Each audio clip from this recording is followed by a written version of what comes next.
Director వాళ్ళైతే వరలక్ష్మిని చూసి, "ఏంటి ఈ అమ్మాయి హీరోయినా?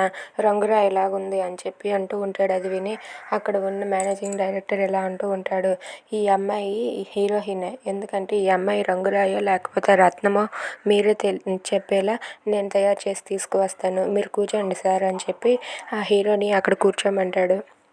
ఇంతలో "వరలక్ష్మి నువ్వురా" అని చెప్పి వరలక్ష్మిని అయితే అతను తీసుకుని వెళ్తాడు. ఇక వరలక్ష్మిని తీసుకుని వెళ్ళాక ఆ హీరో వాళ్ళైతే అక్కడ అలా కూర్చొని ఉంటారు. ఇంతలో వరలక్ష్మిని చీర కాకుండా డ్రెస్ వేసేసి తనకి రెడీ చేసి తననైతే ఒక డైమండ్లా రెడీ చేస్తాడు. అది చూసి అక్కడ ఉన్న హీరో అయితే ఒక్కసారిగా షాక్ అయిపోతాడు.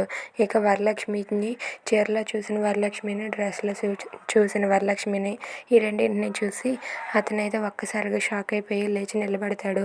"ఏంటి నేను ఇందాకలు చూసిన అమ్మాయేనా" అని చెప్పి ఒక్కసారిగా లేచి నిలబడి వరలక్ష్మి వైపు అలా చూస్తూ ఉంటాడు. అది చూసి వరలక్ష్మి అయితే "ఏమనుకుంటున్నారు మరి" అని చెప్పి అంటూ ఉంటుంది. అది విని అక్కడ ఉన్న హీరో అయితే "ఓకే ఓకే నాకు ఈ షాట్ ఓకే" అని చెప్పి అంటూ ఉంటాడు. ఇక వరలక్ష్మి కూడా ఆ యాడ్ షూట్ చేయడానికి అయితే ఒప్పుకుంటుంది. అది చూసి మేనేజర్ గారు వాళ్ళందరూ కూడా ఒక్కసారిగా షాక్ అయిపోతారు. "ఈ అమ్మాయి ఇంత అందంగా ఉంటుందని మేము అస్సలు అనుకోలేదని" చెప్పి అంటూ ఉంటారు.